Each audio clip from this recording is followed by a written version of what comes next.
तो चलती रहेगी। जैसे कोई टेबल पे आपने बुक आज रख दी है और अगर बुक पर कोई फोर्स नहीं लग रहा है तो बुक वो रुकी हुई ना, वो जिंदगी भर वहीं पर रुकी रहेगी, अपनी पूरी उम्र भर वहीं रुकी रहेगी जब तक कि आप उस पर फोर्स नहीं लगाओगे। वो टेबल सड़ जाएगी, वो बुक सड़ जाएगी, लेकिन वो कहीं उठ करके नहीं जाएगी जब तक कि आंधी तूफान या आपके हाथ, शरारती हाथ उसको हटा न दे वहां से। ठीक है, तो ये हमारा जड़त्व का पहला नियम है। और अगर हम एक चीज और बात कर लें कि अगर कोई चीज रुक चल रही है तो हमेशा चलती रहेगी, कभी नहीं रुकने वाली है। तो ये तो बहुत अच्छी बात है। साइकिल में एक पैडल मारो, चल गई, अब जिंदगी भर चलती रहेगी, है नहीं।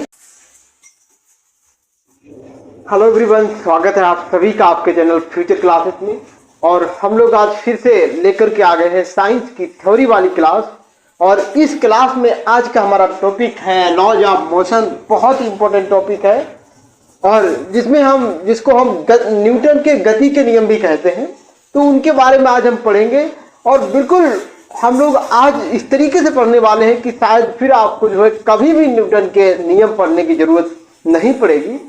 इतना जरूर हो सकता है कि आप जो है अगर किसी बड़े कॉम्पिटेटिव एग्जाम की तैयारी कर रहे हैं जहाँ पे साइंस बहुत डीपली पूछा जाता है, तो फिर उसके लिए हम जरूर नया वीडियो बना सकते हैं। बाकी आपका जो है रेलवे जैसे एग्जाम या और कोई एग्जाम है तो उनके लिए कोई भी जरूरत नहीं पड़ेगी आपको दोबारा से ये न्यूटन के गति विषयक नियम कहते हैं उनको पढ़ने की, या लॉज ऑफ मोशन है, इनको पढ़ने की कोई जरूरत नहीं पड़ने वाली है। आपके सारे क्वेश्चन आज के इस वीडियो में कवर होने वाले हैं। और फिर भी अगर कोई चीज हमसे छूटती है तो आप कमेंट करें, हम उनका सबका जो है रिप्लाई करूंगा जैसा कि आप जानते होंगे।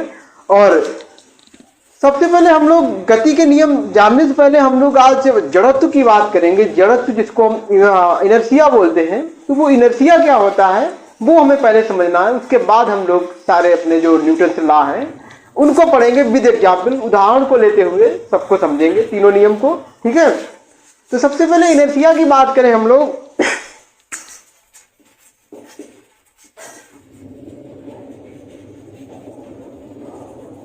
जड़त्व तो हमारा किसी वस्तु का वह गुण है जिसमें वो होने वाली अपनी अवस्था परिवर्तन का विरोध करती है।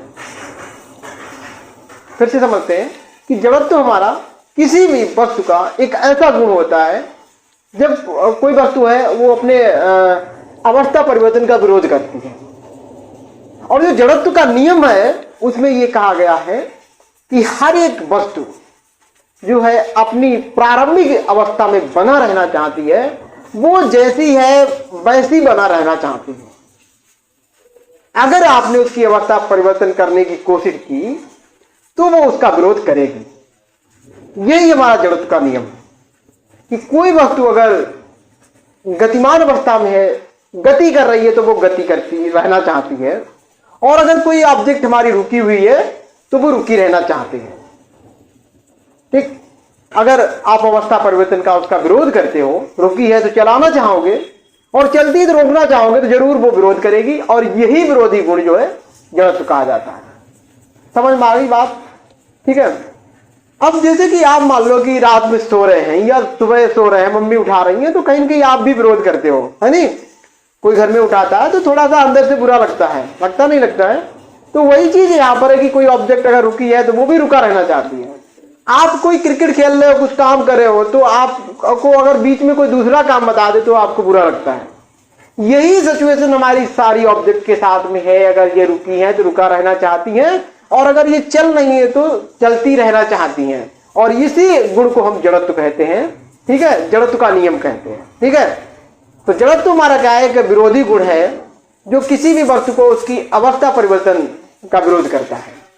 वो चाहती है वस्तु जैसा रहना, जैसी है वैसे रहना चाहती है। तो जड़त्व हो गया है। अब हम लोग न्यूटन के गति के नियम की बात कर रहे हैं। पहला नियम हमारा है, पहला नियम को फर्स्ट लॉ कहते हैं। फर्स्ट लॉ, इसको लॉ ऑफ इनर्शिया भी कहा जाता है। लॉ ऑफ इनर्शिया, इसको हिंदी में क्या कहते हैं? जड़त्व का नियम कहते हैं। जड़त्व का नियम कहते हैं।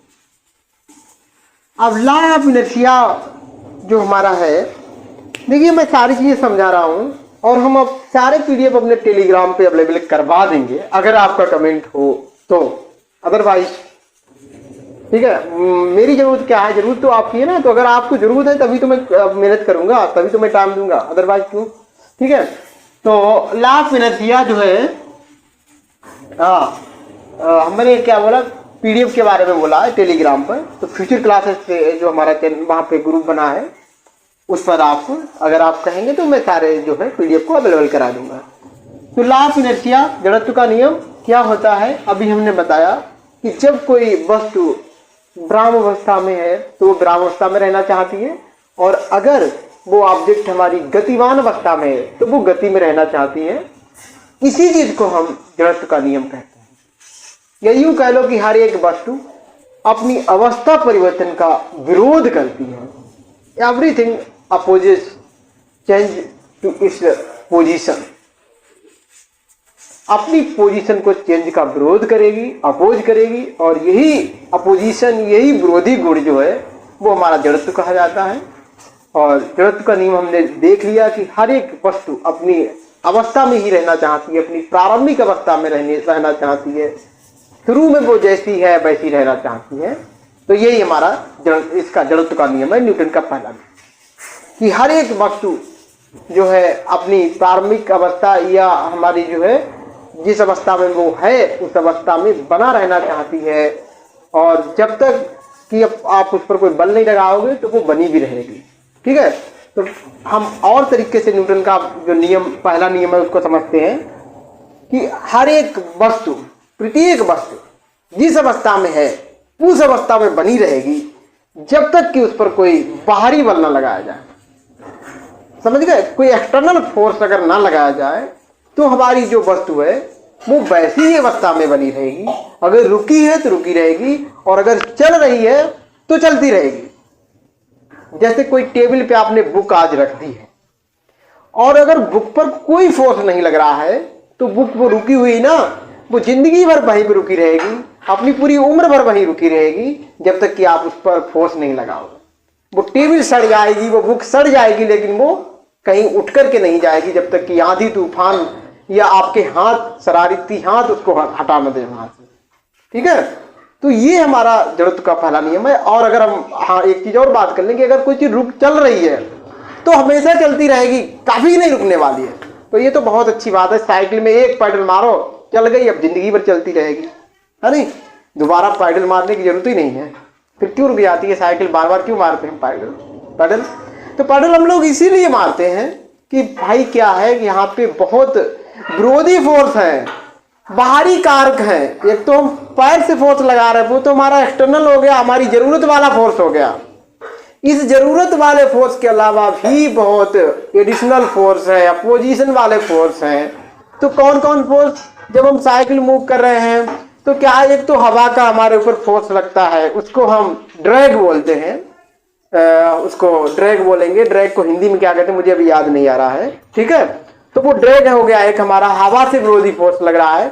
दूसरा फोर्स जब हमारा साइकिल हमारे रोड से या हमारे अर्थ के सरफेस से टच करता है तो उस समय एक फोर्स लगता है, विरोधी फोर्स। साइकिल आगे जा रही है तो फोर्स पीछे की ओर लगेगा, जिसको आप फ्रिक्शन फोर्स बोलते हो, घर्षण बल कहते हो। ठीक है, तो घर्षण बल क्या है? वस्तु की विपरीत दिशा में गति का विरोध करने वाला बल। गति का जो विरोध करे वही बल हमारा फ्रिक्शन फोर्स, या हम उसको घर्षण बल बोलते हैं। ठीक है, तो इसलिए हमारी साइकिल की स्पीड लगातार धीरे धीरे कम होती है और हमें कंटिन्यूअस फोर्स उसको देने की जरूरत पड़ती है, तब हमारी साइकिल लगातार चलती रहेगी। अगर हम एक पैडल मार करके ना मारे पैडल तो वो हमारी साइकिल जो है इन फोर्स की वजह से रुक जाएगी और फिर वो नहीं चलेगी। बात समझ में आ गई? तो क्या सर कोई ऐसी जगह है जहां पर हम जो है एक बार किसी ऑब्जेक्ट को मोशन दे दें, गति दे दें तो वो उसी गति से चलती है? हाँ, तो बिल्कुल ऐसी जगह है। वो जगह हमारा वैक्यूम है, निर्वात है। निर्वात में आप किसी चीज को एक मोशन दे दो, वो जिंदगी भर जन्मों जन्मांतर यूं ही उसी स्पीड से चलती रहेगी, क्योंकि वहां पे कोई हमारा फ्रिक्शनल फोर्स नहीं काम करता है और यही वजह है कि हम सैटेलाइट को जब लॉन्च करते हैं, ऊपर सैटेलाइट यानी उपग्रह को भेजते हैं, तब क्या होता है कि उसको जो रास्ता दे दिया जाता है, जितनी उसको गति दे दी जाती है, हमेशा अपने उसी रास्ते पर अपना डांस करता रहता है, उसी गति से चलता रहता है। तो न्यूटन का गति का नियम जो हमारा है, वो पहला नियम बिल्कुल सही है। और वो कहाँ पर आइडियली वर्क करता है, तो वो हमारा वैक्यूम में आइडियली वर्क करेगा। और हम अर्थ पे वैक्यूम बना नहीं पाएंगे, क्योंकि बड़ा मुश्किल होगा वैक्यूम बनाने, क्योंकि अर्थ पे हर जगह हवा भरी हुई है, जो खाली भी जगह दिख रही है वहाँ भी तो हवा है। तो यहाँ पे वैक्यूम है नहीं, तो हम यहाँ पे वो लॉ हमारा काम नहीं कर पाएगा। ठीक है, तो बात समझ में आ गई होगी। ठीक है, अब हम लोग कुछ एग्जाम्पल की बात कर ले रहे हैं। देखो, आपने बहुत ही देखा होगा कि हम बैठे हैं किस पे बैठते हो आप। मान लो कि आप बैठे हो मोटरसाइकिल पे, और मोटरसाइकिल चल रही है, और जो चलाने वाला है ना, उसने ब्रेक मारी बढ़िया से, तो क्या होता है, आप आगे को बिल्कुल झुक जाते हो ना। ठीक है ना। तो ये क्यों हो रहा है, ये यहाँ पे न्यूटन का पहला नियम लग रहा है। अब कहीं कैसे लग रहा है पहला नियम? पहला नियम ऐसे लग रहा है कि जब आप गाड़ी पे, बाइक पे बैठे थे, तो आपका जो नीचे वाला शरीर का हिस्सा था वो गाड़ी से बिल्कुल टच में था। जैसे गाड़ी चल रही थी, नीचे वाला हिस्सा भी चल रहा था, उसके सहारे ऊपर वाला भी हिस्सा चल रहा था। ठीक, बात समझ में आ गई। जैसे ब्रेक लगी, जो नीचे वाला सिरा था वो बिल्कुल टच में है, गाड़ी के डायरेक्टली टच में है, रुक गया एकदम से। लेकिन ऊपर वाला भाई साहब है ना, वो डायरेक्टली टच में नहीं है। ऊपर वाला जो सिरा हमारा है वो डायरेक्ट गाड़ी के टच में नहीं है, तो नीचे वाला रुक गया, और ऊपर वाला जो है वो चल रहा था। वो तो कह रहा कि यार मैं चलूंगा, क्योंकि हर एक वस्तु चाहती है कि हम जिस अवस्था में, उसी अवस्था में बने रहें। तो हमारा ऊपर वाला सिरा चल रहा था, तो वो चाहता है कि चलते रहे।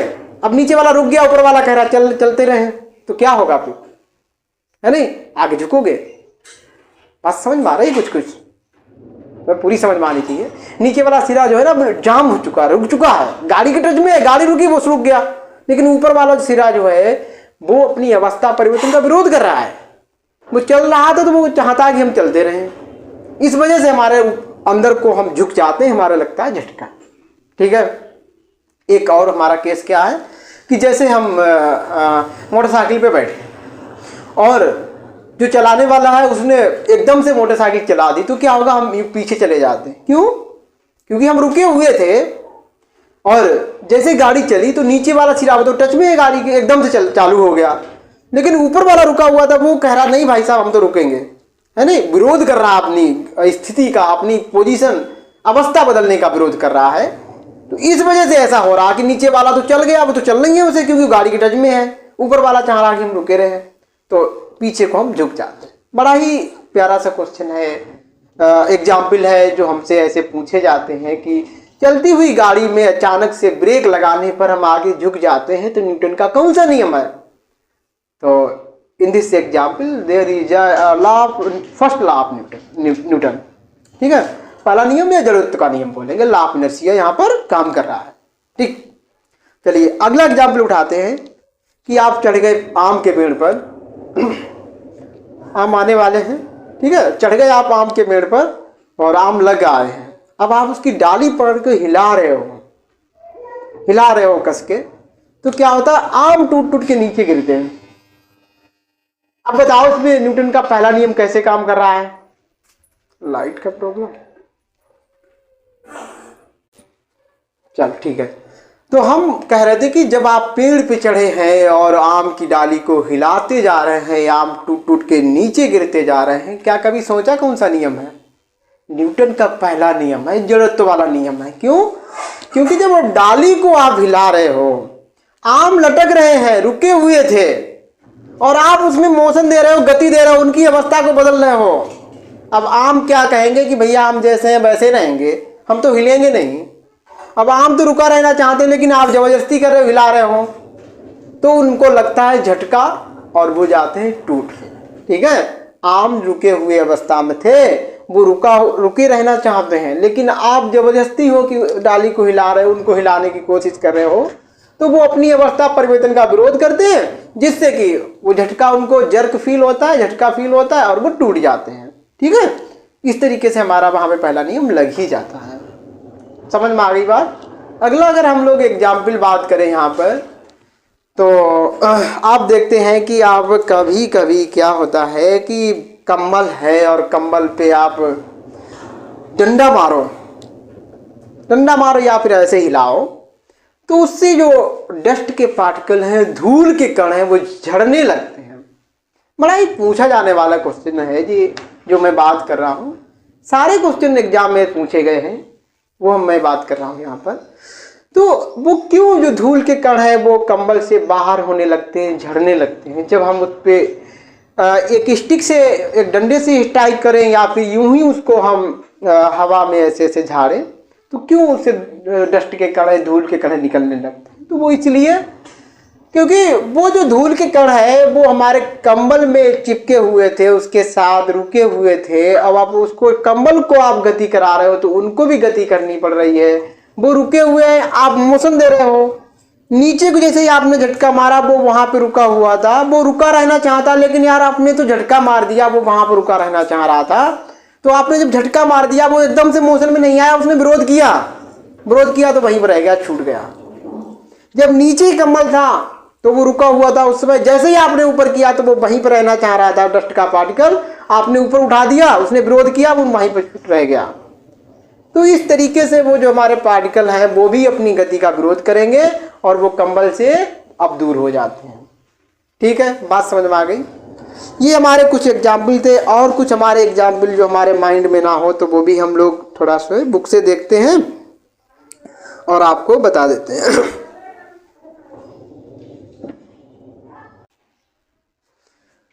ठीक है भाई साहब, अगला जो हम एग्जाम्पल देने जा रहे हैं गोली मारने वाला है। वास्तव में ये एग्जाम में बहुत पूछा जाता है, तो समझना इसको। गोली मारने से कांच में गोल छेद हो जाता है, परंतु पत्थर मारने पर कांच टुकड़े टुकड़े हो जाता है। तो यहां पर भी पहला नियम है, न्यूटन का फर्स्ट लॉ है। इस यहाँ पे कंफ्यूजन होता है पहले लॉ और तीसरे लॉ में। तीसरा लॉ हालांकि आप पढ़े हैं, लेकिन मैं चाहता हूं कि आपके बिल्कुल दिमाग में ना असली चीजें आ जाए, उसकी फीलिंग आ जाए। बुक से आप पढ़े हैं, लेकिन रियलिटी में उसका मीनिंग क्या होता है हमारे मन मस्तिष्क में बस जाए। ठीक है, तो वो चीज हम आपके लिए आपको सिखाना चाहते हैं यहाँ पर। अब क्या है कि हमने कहा कि अगर कोई गोली हमने बंदूक से छोड़ी है, तो वो अगर हमारी खिड़की लगी है कांच की, तो वहां से जब जाएगी तो क्या होता है कि गोल छेद बन जाता है, और उसकी जगह अगर हम पत्थर मारे तो वो कांच जो है टुकड़ों टुकड़ों में टूटता है। तो यहाँ पर न्यूटन का पहला ही नियम काम करता है। कभी कभी हम लोग समझते हैं कि यार भैया यहाँ पे न्यूटन का तीसरा नियम काम करता है। कैसे? क्रिया प्रतिक्रिया का बल भी समझ जाते हैं कि अगर हमने उस पर पत्थर ने लगाया तो उसने भी, खिड़की ने भी लगाया और वो टूट गई। ठीक है, नहीं, यहाँ पे पहला नियम है। देखिए कैसे समझ लीजिए, कभी आपको कभी भी दिक्कत कन्फ्यूजन नहीं होगा। क्या होता है, जैसे वो गोली गई स्पीड से खिड़की के पास, खिड़की में लगा हुआ शीशा रुका हुआ था, और जैसे ही ये गोली उसके टच में आई, इसकी स्पीड थी बहुत ज़्यादा, इसने क्या किया, उसमें मोशन करने की कोशिश की, और वो गिलास रुका हुआ था, वो रुका रहना चाहता था। उसने कहा आजा भाई साहब, हम तो नहीं चलने वाले हैं, लेकिन ये इतनी स्पीड में थी कि इसने जो है भाई मोशन उसमें देने की कोशिश की, लेकिन वो अपनी मोशन का विरोध कर रहा था, तो वो गिलास पे फोर्स लगा, वो टूट गया। ठीक है, समझ रहे? वो रुका हुआ था और जी गति देना चाह रही थी, तो उसने विरोध किया उसका और टूट गया फटाक से। उतना ही गिलास टूटा, क्योंकि उसकी स्पीड बहुत ज्यादा थी। दूसरा केस, जब आप पत्थर मार रहे हो तो उसकी स्पीड कम है, वो ज्यादा एरिया भी कवर कर रहा है। अब जो शीशा है ना, वो ज्यादा विरोध कर पाएगा। क्यों? क्योंकि उसको ज्यादा, थोड़ा एरिया भी ज्यादा मिल रहा है शीशा को, उसको रोकने के लिए। दूसरी चीज है कि स्पीड कम है। जब स्पीड कम है तो वहां पर संवेग कम होगा। वेग और संवेग, आप जानते हो, संवेग ऐसा वेग होता है जिसके साथ में मास भी जाता है नहीं? तो अब जो है, आप जब हमारा पत्थर मार रहे हो तो उस समय क्या है कि उसका संवेग कम होगा या उसका वेग कम होगा तो फोर्स भी कम लगेगा और जो है वो पत्थर जो है उसको रोकने की कोशिश कर लेगा। कोशिश करने के चक्कर में वो धीरे धीरे से टूटेगा तो वो जो है गोल छेद अब नहीं हो पाएगा। यहाँ पे आपका पहला नियम ही काम कर रहा है क्योंकि वो शीशा अब रुका हुआ है और ये पत्थर या जो गोली जा रहे हैं ये उसको चलाने की कोशिश कर रहे हैं। अब वो कैसे चल सकता है, वो तो पूरा फिक्स है ना। तो इसलिए वो अपनी अवस्था का विरोध तो वैसे भी करता, इनके साथ में चल भी नहीं सकता है, रुका हुआ है। तो अवस्था का विरोध किया और वो टूट गया गोली से, इसलिए गोल होल हो गया क्योंकि वो स्पीड ज़्यादा थी। ठीक है, आई होप बात समझ में आ गई होगी। अगले हम एग्जाम्पल कुछ और है उनकी भी बात कर लेते हैं जल्दी से, फिर हम लोग सेकेंड लॉ की ओर चलते हैं। हाँ, अगला है ठीक, हथौड़े को हत्थे में कसने के लिए हत्थे को जमीन पर मारते हैं। आपने देखा होगा कि गांव में हम लोग क्या करते हैं, जब हथौड़ा हमारा ढीला हो जाता है तो हम लोग क्या करते हैं, उसको कसने के लिए उसको जमीन में मार देते हैं। कभी किया है ऐसा, कभी देखा है तो कमेंट जरूर करना। ठीक है, क्या ऐसा आपने कभी देखा है? हथौड़ा हमारा ढीला होता है तो उसको जमीन में मार देते हैं। अब होता क्या है, जमीन में जैसे हमने उसको पटका, ठीक है, हथौड़ा रुका हुआ था ना, हथौड़ा रुका हुआ था और हमने जो डंडा उसमें मारा है तो क्या हुआ कि उसमें मोशन करवाई और हथौड़ा नहीं, जैसे हमने ऊपर उठाया फिर नीचे कराया, मोशन आ गई ना और एकदम जमीन से मारा तो रोक दिया एकदम से जब रोका क्योंकि वो गति में था ना। जब वो आप ऊपर से लाए हो नीचे पटक रहे हो तो गति में है और जैसे नीचे को मारा, अब क्योंकि जमीन में लगा जैसे, अब एकदम से उसकी मोशन का मतलब उसको रोक दिया आपने।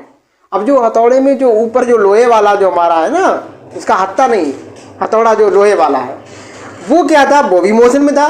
नीचे वाला सिरा एकदम से रुक गया लेकिन ऊपर वाला थोड़ी एकदम से रुक जाएगा, उसका मास भी ज़्यादा है तो वो चल रहा था, चलते ही रहना चाह रहा था। इधर आपने वेट उसके हत्थे को रोक दिया है तो वो एकदम उसके अंदर धस जाता है।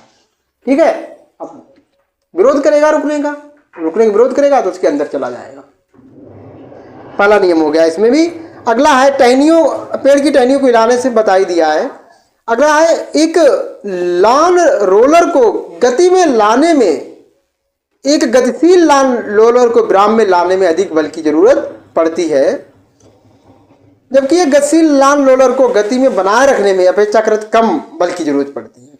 मतलब ये है कि अगर कोई रोलर चल रहा है या कोई रोलर हमारा रुका हुआ है तो आप उसको जब चलाओगे तो आपको ज़्यादा बल लगाना पड़ेगा और जब वो चल गया है अब उसको गति में बनाए रखने के लिए कम बल की जरूरत पड़ेगी।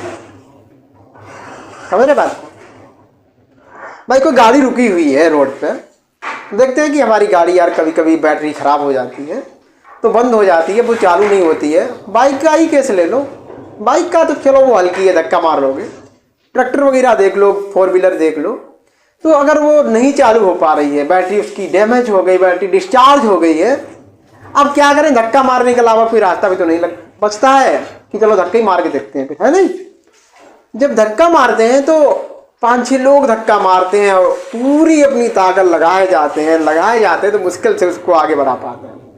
लेकिन एक बार आगे वो बढ़ गया फिर जो है अगर उसमें एक आदमी भाग भी जाए तो 4 लोग धक्के रहेंगे, अगर 5 लोग थे कोई फर्क नहीं पड़ेगा और बल्कि तेजी से धक्के लेंगे। लेकिन शुरू में उसको धक्कने में बड़ी मुसीबत आ रही थी तो वो इसीलिए क्यों हमारा जो ट्रैक्टर था या हमारी जो कार थी वो विराम अवस्था में थी और आप जो है उसमें धक्का मार के उसे उसकी अवस्था परिवर्तन कर रहे हो तो वो अपनी अवस्था परिवर्तन का विरोध कर रही है। ठीक है, तो पहला नियम लग रहा है यहाँ पे। अब वो जब आप जो है उसका विरोध से ज़्यादा फोर्स लगा दोगे वो चालू हो जाएगी, आगे बढ़ जाएगी। ठीक है, फिर जो है आपको कम फोर्स लगाना पड़ेगा। समझ गए होंगे? हमने जो भी पॉसिबल क्वेश्चन यहाँ से बन रहे थे उनकी बात की है।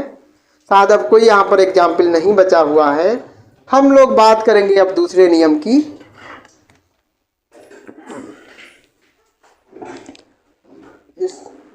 सेकेंड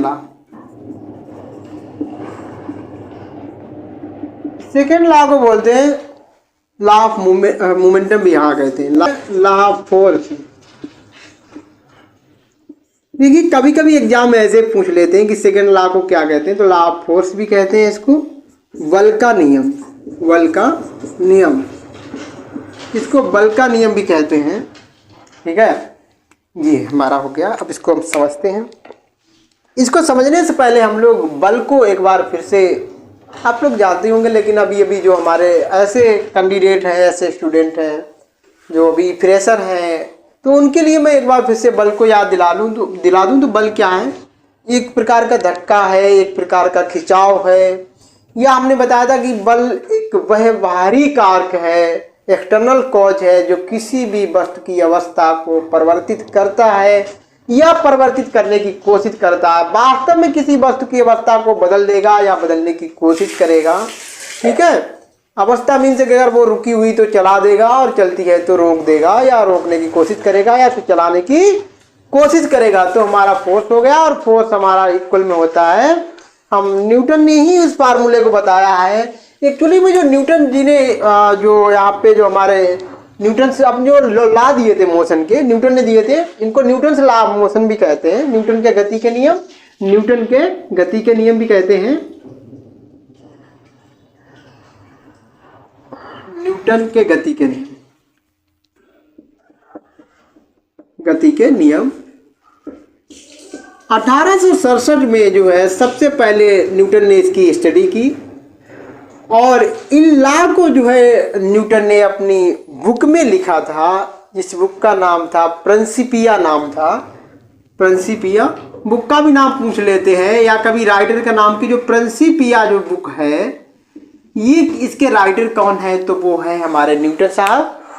इस बुक में ही गति के नियमों के बारे में लिखा गया, सबसे पहले स्टडी हुई थी, और न्यूटन जी को ऑनर, उनको अवार्डेड करने के लिए इन जो नियमों को जो है न्यूटन के नियम कहा जाने लगा। न्यूटन को सम्मान देने के लिए इन नियमों को न्यूटन के नियम कहा जाने लगा। तो ये भी बहुत जरूरी आपके लिए इंफॉर्मेशन है कि इतने सन में बताया था इन्होंने, और अपनी इस बुक में बताया था। तो कभी कभी बुक का भी नाम पूछ लेते हैं कि उस बुक का नाम बताइए, नहीं उस बुक का नाम क्या, मतलब याद रखिएगा कि इसके राइटर कौन है, प्रिंसिपिया के। ठीक है, न्यूटन ने गति के नियमों को जिस बुक में लिखा है उस बुक का नाम क्या है। ठीक है, तो आप उसको ध्यान रखेंगे। ये हमारी जानकारी थी, और हम यहाँ पे बल की बात कर रहे थे। तो बल इक्वल टू जो फोर्स इक्वल टू क्या होता है, हम साइड में थोड़ा लिख दें यहाँ पर। फोर्स इक्वल टू क्या होता है? आपका मास इंटू एक्सीलरेशन। तो हमने बल बताया था कि बल क्या है? द्रव्यमान और त्वरण का एक गुणनफल है, एक प्रोडक्ट है। ठीक है, इसी चीज को हम बल कहते हैं। और यहाँ से हमने इसका मात्रक अगर निकाला था, इसका यूनिट की बात की थी, तो वो हमारा क्या आया था? किलोग्राम मीटर पर सेकेंड स्क्वायर। और इस किलोग्राम मीटर पर सेकेंड स्क्वायर को हम केजी मीटर सेकेंड की पावर -2 भी ले सकते हैं, और इसी चीज को हम बोलते हैं न्यूटन। इसी किलोग्राम मीटर पर सेकेंड स्क्वायर को हम कहते हैं न्यूटन। तो कभी कभी आपसे पूछा जाता है कि न्यूटन निम्नलिखित में से किसके बराबर है? तो न्यूटन हमारा किसके बराबर है? किलोग्राम मीटर पर सेकेंड स्क्वायर के बराबर है। कैपिटल एन से इसे डिनोट करते हैं। तो ये बात हमारी बल के बारे में हो गई है। और बल भी हमारे दो तरीके के बल होते हैं, एक हमारे बैलेंस फोर्स और एक हमारे अनबैलेंस फोर्स, संतुलित बल और असंतुलित बल। संतुलित बल को अगर हम बात करें कि जैसे हमारा एक ये मार्कर है, हम खींच रहे हैं, एक और कोई खींच रहा है, उधर 10 लोग लगे हैं, हम अकेले लगे हुए हैं, तो जाहिर सी बात है वो उधर खींच लेगा, तो वो बल संतुलित नहीं हुए, क्योंकि ये अपनी जगह से हट गया। परिणामी बल किधर को हो गया? उधर को चला गया, परिणाम उधर को मिला। ठीक है, तो असंतुलित बल हो गया, अनबैलेंस फोर्स हो गया। लेकिन अगर वो 10 लोग खींच रहे हो, हम भी खींच रहे हैं, मारकर अपनी जगह से नहीं हट रहा है, यानी कोई किधर भी हमारा उस बल का कोई रिजल्ट ही नहीं निकल रहा। जो हम लगा रहे हैं और वो 10 लोग लगा रहे हैं, तो कोई भी उसका मतलब नहीं निकल रहा है। ठीक है, रिजल्टेंट 0 है, परिणाम 0 है, रिजल्ट 0 है। तो ऐसे में जो हम फोर्स लग रहे हैं, दो फोर्स लग रहे हैं, जो जितने भी फोर्स लग रहे हैं, उन सारे फोर्स को बोलेंगे कि ये सारे फोर्स जो है बैलेंस में है, बैलेंस फोर्स है, संतुलित बल है। समझ में आ गई होगी बात? ठीक है यार जी, बेसिक जानकारी आपको देना मैं भूल गया था, तो मैंने अभी दे दी। चलिए, अब हम लोग अपने न्यूटन का जो कंजर्वेशन लॉ ऑफ संवेग संरक्षण का नियम भी किसको कहते हैं, बल का नियम भी इसको कहते हैं, न्यूटन का दूसरा नियम। ठीक है, इसको संवेग परिवर्तन का नियम भी कहते हैं। संवेग संरक्षण नहीं बोलेंगे, संवेग परिवर्तन का नियम बोलेंगे।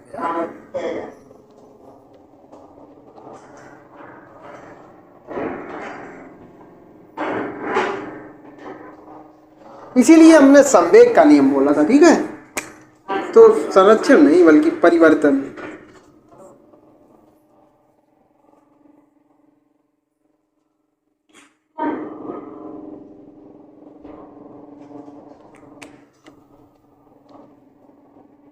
Law of momentum.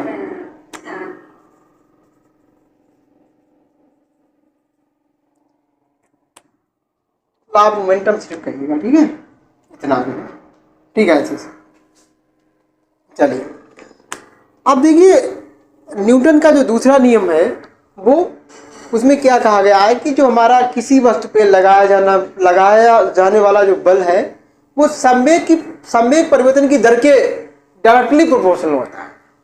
संवेग परिवर्तन की दर के डायरेक्टली प्रोपोर्शनल होता है। डायरेक्टली प्रोपोर्शनल का मतलब कि संवेग परिवर्तन की दर के अनुक्रमानुपाती होता है। कैसा होता है? अनुक्रमानुपाती होता है। अनुक्रमानुपाती का मतलब है कि जो हमारा जो फोर्स है संवेग परिवर्तन की दर के अनुक्रमानुपाती, तो ऐसा साइन बनाएंगे और संवेग को हम लोग संवेग को P लिखते हैं और अपान में हमने क्या कर दिया, dt कर दिया, यानी कि संवेग में होने वाला परिवर्तन को dp और समय के साथ हो रहा है तो dp अपान dt। ठीक, बात समझ में आ गई। अब हम लोग क्या करते हैं, अगर इस कांस्टेंट को हटाते हैं यहाँ से तो कांस्टेंट यहाँ पे आता है k और उस k की वैल्यू ले ली जाती है 1, ठीक है। तो ये dp अपान dt हो जाएगा, ठीक है। इसको अगर p को यहाँ से अगर हम तोड़ें तो p की जगह पे आप क्या लिख सकते हो, mv2 माइनस mv1 और अपान में dt हो गया, ठीक है। अब हम लोग क्या करें, यहाँ से जो मास है उसको ले ले तो क्या हो जाएगा, dv2 माइनस v1 और अपान में dt हो जाएगा, ठीक है। और v2 माइनस v इसको लिख सकते हैं m dv अपान dt लिख सकते हैं, ठीक है। भाई वेग में परिवर्तन है तो उसे dv लिख लो, जैसे संवेग में परिवर्तन था तो dp लिखा था। अब यहाँ पे v2 माइनस v1 क्या है, वेग में परिवर्तन, वेलोसिटी में चेंज, स्पीड में चेंज, तो उसको dv minus v2 minus v1 जो था उसको हमने dv लिख दिया, अपान में dt लिख दिया। अब यहाँ से क्या आ गया, m dv अपान dt को क्या कह सकते हो, वेग में जो परिवर्तन होता है समय के साथ उसको हम लोग कहते हैं एक्सीलरेशन या त्वरण कहते हैं। तो f इक्वल टू क्या आ गया, यहाँ से m ए हमारा फार्मूला बन गया जो कि हम बचपन से पढ़ते आ रहे हैं। वो फार्मूला हमने बताया कि कैसे हमारा जो है संवेग के नियम से हम इस फार्मूले को बना सकते हैं। f इक्वल टू m ए, इसका मतलब हुआ कि फोर्स इक्वल टू द्रव्यमान गुणा में त्वरण, यानी कि मास इंटू एक्सीलरेशन। तो अब जो हमारा न्यूटन का जो नियम है इसको हम दूसरी तरीके से ऐसे परिभाषित करेंगे कि न्यूटन के दूसरे नियम के अनुसार किसी वस्तु पर लगाया जाने वाला बल उस वस्तु के द्रव्यमान और उसमें उत्पन्न त्वरण के गुणनफल के बराबर होता है। क्या बोला मैंने कि किसी वस्तु पर लगाया जाने वाला बल उसमें उसके द्रव्यमान और उसमें उत्पन्न त्वरण के गुणनफल के बराबर होता है, यानी कि force is equal to the product of mass and acceleration. ठीक, शॉर्ट में यही कह सकते हैं कि किसी वस्तु पर जो बल लगाया जा रहा है वो किसके बराबर होता है, उसके मास और एक्सीलरेशन यानी कि त्वरण के गुणनफल के बराबर होता है। आई होप सारी चीज़ आप समझ गए होंगे बढ़िया से, कोई अब शायद कोई बात यहाँ पे पूछने की बची नहीं होगी, ठीक है। यहाँ पे बस इतना जरूर है कि जितना आप मास बढ़ाओगे फोर्स उतना ज़्यादा लगेगा, जितना आप एक्सीलरेशन बढ़ाओगे उतना फोर्स ज़्यादा लगेगा। और एक्सीलरेशन जो डिपेंड करता है वो हमारा वेलोसिटी पे डिपेंड करता है, जितनी आप स्पीड बढ़ाओगे उतना फोर्स बढ़ जाएगा। अभी हमने जब बंदूक वाली बात की थी तो बंदूक वाली बात में भी ये बताया था कि भाई वो उसकी हमने स्पीड बढ़ाई तो फोर्स ज़्यादा लगेगा, है नहीं। तो वो चीज़ आप यहाँ से भी देख सकते हो कि कितना आप जो है जी जो ए बढ़ाओगे, ए मतलब वेग बढ़े, जितना वेग बढ़ेगा, वेग मतलब वेलोसिटी, उतना ए बढ़ जाएगा। जितना ए बढ़ाना है तो वेग बढ़ाना पड़ेगा, ठीक है। और ए बढ़ जाएगा तो डायरेक्टली आपका जो है क्या, फोर्स बढ़ जाएगा। इसीलिए वो एक बहुत फोर्स से जाता है, हमारी जो गोली है टकराती है, इतना ज़्यादा फोर्स होता है कि शीशा रुका रहना चाह रहा था और वो फोर्स लगाती है वो टूट जाता है, ठीक है, और गोल छेद हो जाता है वहाँ पर। तो कहीं कहीं वो हमारा नियम तो वहाँ पे पहला नियम ज़्यादा काम कर रहा है क्योंकि वो शीशा रुका रहना चाहता था, ठीक है। चलिए ये बात क्लियर हुई है, हम लोग चलते हैं तीसरे नियम की ओर। इसके एग्जाम्पल कोई खास नहीं है, इसके एग्जाम्पल मुझे तो लगता है कि अभी तक तो कोई पूछा नहीं गया है। ठीक है, चलिए हम लोग बात करते हैं, इससे न्यूमेरिकल वगैरह पूछे जाते हैं नहीं, हाँ, और मात्रक वगैरह ये चीज़ हमारी पूछी जाएगी, मात्रक, न्यूटन, ये सब चीज़ें।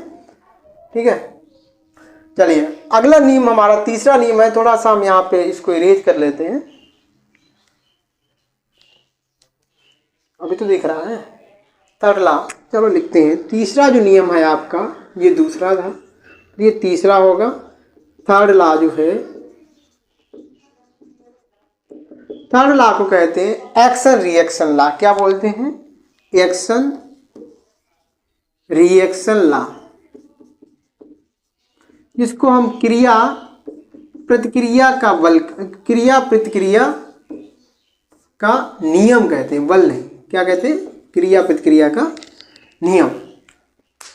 अब यहाँ पे क्रिया क्या है? आपने जब किसी पर फोर्स लगाया पहले तो वो क्रिया है, उसने जवाब में जो फोर्स लगाया वो है प्रतिक्रिया। ठीक है, अब इस नियम के अनुसार क्या कहा गया है कि हर एक क्रिया के विपरीत एक प्रतिक्रिया होती है, या दूसरी तरीके से कहें कि हर एक क्रिया के बराबर परंतु विपरीत दिशा में एक प्रतिक्रिया होती है। मीन्स ये हो गया कि अगर ये ऑब्जेक्ट है, इस पर हमने 1 न्यूटन का बल लगाया, इसकी डायरेक्शन इधर को है, तो ये मार्कर भी हमारे ऊपर 1 न्यूटन का बल इधर को लगाएगा, उल्टी डायरेक्शन में उतना ही फोर्स लगाएगा। समझ गए? जितना हम किसी ऑब्जेक्ट पे फोर्स लगाएंगे वो ऑब्जेक्ट भी हमारे ऊपर उतना फोर्स लगाएगी। फर्क इतना होगा कि उसकी डायरेक्शन बदल जाएगी, मैग्नीट्यूड वही रहेगा। अब एग्जाम्पल के लिए हम लोग समझते हैं कि जैसे आप क्या करो, जमीन पे जो है अपना हाथ मारो कस के, तो क्या होगा? चोट लगेगी। अब चोट लग रही तो क्यों लग रही है? क्योंकि आपने उसे फोर्स लगाया, उसने भी आपके फोर्स लगा दिया, उतना ही उल्टी दिशा में चोट लग गई। आप अगर फोर्स उस पर लगाते और वो नीचे खिसक जाती तो वो फोर्स कम हो जाता। समझ रहे? उतनी प्रतिक्रिया नहीं हो पाती। ठीक है, लेकिन वो रुका हुआ है, प्रतिक्रिया पूरी हो जाएगी और जो है आप पर फोर्स लगेगा, आपको चोट लगेगी। चलिए अगला हम लोग यहाँ पे एग्जाम्पल देखते हैं, जैसे कि कुछ हमारे इम्पोर्टेंट एग्जाम्पल हम यहाँ से उठा लेते हैं।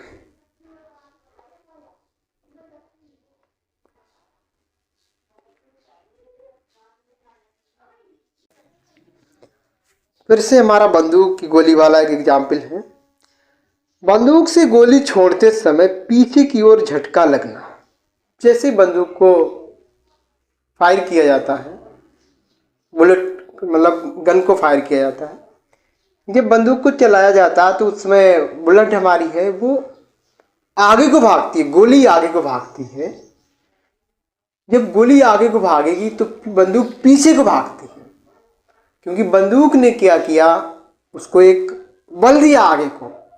अब वो बंदूक पे लगा देगी तो बंदूक पीछे आ जाएगी। बंदूक मीन्स पूरा हमारा जो एक फ्रेम बना हुआ है, ढांचा, और गोली जो हमारी वो जो हमारे कारतूस के अंदर भरी हुई है। तो कहीं न कहीं जो हमारा मटेरियल लगा हुआ है वो हमारी बंदूक है बाहर, और बंदूक क्या करेगी, उस गोली को फोर्स देगी जो गोली बाहर को जाएगी। तो बंदूक ने गोली को फोर्स लगाया तभी वो भागती हुई बाहर को जा रही है। अब जो हमारी यहाँ पर गोली है वो बंदूक को फोर्स लगाएगी, तो बंदूक भी उतने वेग से भागनी चाहिए थी, लेकिन बंदूक क्या उतने वेग से भागती है? नहीं भागती है। तो ऐसा क्यों? ऐसा इसलिए है कि बंदूक का मास ज़्यादा हो। और हमने बताया कि जो हमारा दूसरा नियम है वो संवेग का नियम ही बोला जाता है। संवेग संरक्षण का भी नियम कह सकते हैं, वैसे संवेग परिवर्तन का नियम ठीक है, यही कहा भी जाता है बुकों में भी। तो होता क्या है कि जब हमारा किसी वस्तु का, देखो जब बंदूक दागी जाती है तो वहां पर भी संवेग संरक्षण का भी नियम अगर दिया गया है तो, और थर्ड नियम नहीं दिया गया न्यूटन का, तो संवेग संरक्षण का नियम सही हो जाएगा। क्योंकि संवेग संरक्षण में क्या कहा जाता है कि जो है किसी वस्तु का जो संवेग है वो संरक्षित रहता है, या हम ये कहें कि प्रारंभिक उसका संवेग और अंतिम संवेग बराबर रहता है। उस पर भी अगर कोई हम बाहरी कारक वगैरह, बाहरी फोर्स वगैरह ना काम कर रहे हो किसी मूविंग ऑब्जेक्ट पर, सही, कोई वस्तु हमारी मूव कर रही है या रुकी भी है, कोई दिक्कत नहीं है, हर समय क्या होगा उसका जो संवेग है वो संरक्षित रहता है। इसे हम संवेग संरक्षण का नियम कहते हैं। तो जब गोली हमने दागी है, गोली दागने से पहले, गोली दागने के बाद का जो संवेग है वो कैसा रहेगा, बराबर रहेगा। ये संवेग संरक्षण का नियम है। तो इसको हम ऐसे समझ सकते हैं यहाँ पर कि मान लो कि गोली को हमने दागने से पहले जो हमारा संवेग था, मास था, मास तो वही रहेगा, मास नहीं बदलेगा, लेकिन हाँ बंदूक का मास अलग होगा और जो बुलेट है, जो गोली है, उसका मास अलग होगा। तो बंदूक का मास हमने मान लिया यहाँ पर कैपिटल M मान लेते हैं। अभी तो आप बस इतना समझो कि मान लो कि संवेग हमारा शुरुआती संवेग है m1 v1 और अंतिम वेग है m2 v2। ये दोनों बराबर रहने चाहिए। कैसे रहने चाहिए, बराबर रहने चाहिए संवेग संरक्षण के नियम के अनुसार। अब मान लो ये है हमारी गोली की बात और ये है बंदूक की बात। अब चूंकि बंदूक का जो मास है वो बड़ा होगा और ये मास बहुत कम होगा, और संवेग संरक्षण के अनुसार ये वाला टर्म और ये वाला टर्म बराबर होने चाहिए, संवेग बराबर होना चाहिए शुरू का और लास्ट का, ठीक है। तो ऐसे में क्या है, क्या होना चाहिए कि अगर ये मास बड़ा है, ये मास अगर बड़ा है और ये मास छोटा है, तो ये चीजें बराबर करने के लिए अब जाहिर सी बात है क्या फर्क करना पड़ेगा हमको। अगर ये बड़ा है, ये जो छोटा है मतलब, तो इसको बड़ा होना पड़ेगा। किससे, इससे बड़ा होना पड़ेगा। ये बात समझ में आ रही, नहीं समझ में आ रही भाई? ये मास तो बहुत बड़ा है, बंदूक का मास बड़ा है, अगर ये भी इसके बराबर हो गई तो इधर वाली चीज बड़ी हो जाएगी। फिर संवेग संरक्षण के अनुसार ये चीज बराबर होनी चाहिए। तो जब ये बड़ा है तो ये छोटा हो, जब ये बड़ा है तो ये छोटा हो, और ये छोटा है तो ये बड़ा हो, तभी ये दोनों जो चीजें हैं वो आपस में बराबर हो पाएंगी। तो बंदूक के केस में यही है कि बंदूक का मास बड़ा है तो उसका वेग छोटा होगा, तो वो उसमें उतनी वेग नहीं होगा, उसमें उतना स्पीड नहीं होगी, ठीक है, बात समझ में आ गई होगी। लेकिन हमने कहा कि बंदूक से गोली का छूटना या बंदूक का फायर करना, ये किस नियम को दर्शाता है, न्यूटन का तीसरा नियम है। और अगर वहां पे तीसरा नियम नहीं दिया है तो संवेग परिवर्तन का नियम भी वहां पर हो जाएगा। ऐसे ही एक बहुत प्यारा सा क्वेश्चन हमारा पूछा जाता है, प्रोपल्सन ऑफ रॉकेट। रॉकेट का हम क्या बोले, उड़ना ही कह लेते हैं, रॉकेट का चलना। तो रॉकेट जब चलता है तो वहां पर भी जो है संवेग संरक्षण का नियम है, और वहां पे अगर संवेग संरक्षण का नियम नहीं दिया है तो क्रिया प्रतिक्रिया का नियम भी वहां पर लागू हो जाएगा। क्योंकि उसके अंदर जो ईंधन है, गैसें निकल रही हैं, वो बाहर वाली गैसों पे फोर्स लगा रही, बाहर वाली गैसें जो उस पे फोर्स लगा दे रही हैं, जो रॉकेट से गैसें निकल रही हैं, और वो गैसें टच में रॉकेट को धक्का लगता है, रॉकेट आगे बढ़ता चला जाता है, ठीक है। तो ये हमारे एग्जाम्पल, और भी हम लोग एग्जाम्पल देख रहे हैं। देखो बैटरी की, फोन की बैटरी कम हो रही है, जल्दी से दिख जाए कुछ एग्जाम्पल। हाँ, अगला है हमारा नाव के किनारे पर जमीन पर कूदने पर नाव का पीछे हटना। जैसे ही नाव पर आप कूदोगे, जमीन